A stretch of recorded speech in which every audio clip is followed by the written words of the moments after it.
যুক্তরাষ্ট্রের অতিরিক্ত 10% শুল্ক আরোপের জবাবে বেশ কিছু মার্কিন পণ্যে পাল্টা শুল্ক আরোপ কার্যকর করল চীন।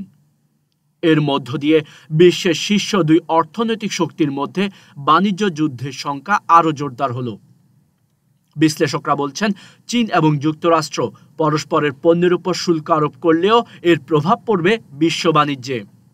আর ডোনাল্ড ট্রাম্প এই ধরনের উদ্যোগ অব্যাহত রাখলে আরও অনেক দেশ এতে জড়িয়ে পড়তে পারে। এসবের ফলে ধীর হয়ে যেতে পারে বৈশ্বিক অর্থনৈতিক প্রবৃদ্ধি। ইউএসএআইডি অর্থায়িত প্রকল্প কাটছাঁট করা, চীন, মেক্সিকো, কানাডার বিরুদ্ধে বিরাট শুল্ক বাধা সৃষ্টি করা, এমনকি ইউরোপের 27টি দেশের বিরুদ্ধেও একই কাজের হুমকি। নিদেন পক্ষে সারা বিশ্বকেই যেন একটি বাণিজ্য যুদ্ধের দিকে ঠেলে দিচ্ছেন ডোনাল্ড ট্রাম্প। এভাবে বড় অর্থনীতির দেশগুলোর মধ্যে শুল্ক নিয়ে লড়াইয়ে বিশ্ব বাণিজ্য কিছুটা ক্ষতিগ্রস্ত হওয়ার শঙ্কা তৈরি হয়েছে, তাতে কোনো সন্দেহ নেই। তবে এমন শঙ্কা বড় ধরনের সম্ভাবনা তৈরি করেছে বাংলাদেশের সামনে। মনে করা হচ্ছে, তৈরি পোশাক সহ বিভিন্ন পণ্যের রপ্তানিতে নতুন করে বাড়তি চাহিদা তৈরি হবে। তুলনামূলক কম শুল্ক সুবিধায় চীন, মেক্সিকোর পণ্যের চেয়ে বাংলাদেশের পণ্য পশ্চিমা ভোক্তাদের কাছে দামে সাশ্রয়ী হবে।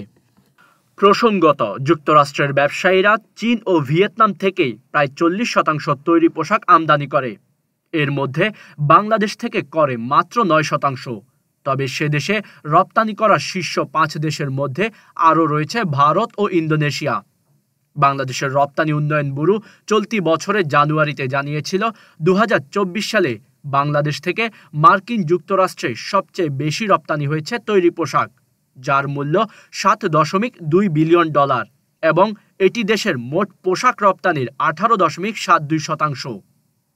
বিশ্লেষকরা মনে করছেন, যুক্তরাষ্ট্র সব ধরনের চীনা পণ্যে 10% শুল্ক আরোপ করায় চীনের তৈরি পোশাক খাতের ওপরও এর প্রভাব পড়বে, যা যুক্তরাষ্ট্রের বাজারে বাংলাদেশি পোশাকের রপ্তানি বাড়ানোর সুযোগ এনে দিতে পারে।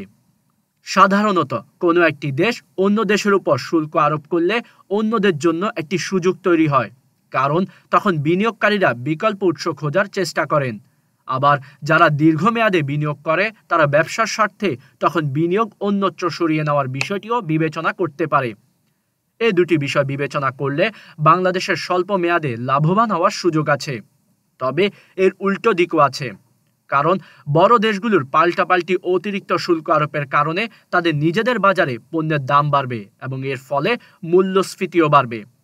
ফলে সেখানকার মানুষের ক্রয় ক্ষমতা কমবে। এতে স্বভাবতই সেটি বাংলাদেশের রপ্তানির বাজারে প্রভাব ফেলবে। তবে প্রশ্ন আছে বাংলাদেশের সক্ষমতা নিয়েও। আর্থিক খাত, গ্যাস ও বিদ্যুতের সংকট এবং রিজার্ভের যে পরিস্থিতি, তাতে খুব সুবিধাজনক অবস্থায় নেই বাংলাদেশ। তাই সুযোগ আসলেও নেবার সক্ষমতা নেই আমাদের। তাছাড়া দীর্ঘমেয়াদে মার্কিন ও চীনের সংরক্ষণবাদী নীতি বাংলাদেশের জন্য ভালো হবে না।